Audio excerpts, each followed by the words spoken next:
তো সাইড করে দিও কোন লাগবে দেখো দিন কিছু কথা বল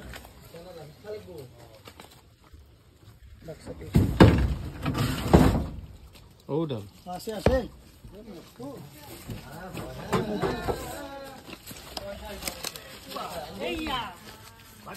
ও ডিমা খাই আছে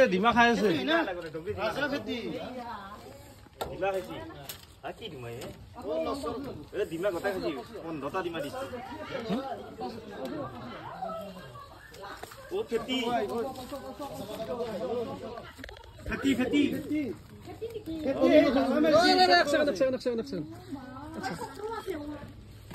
মুগা নাকি রব রব আগত নাজবা ও ডিমা খাইছি ডিমা খাইছি কেইটা 5টা মান খাইছি 8টা মান খাইছি 8টা মান 12টা মান ডিমা ও ওই ডিমা খাই থাকা আহিম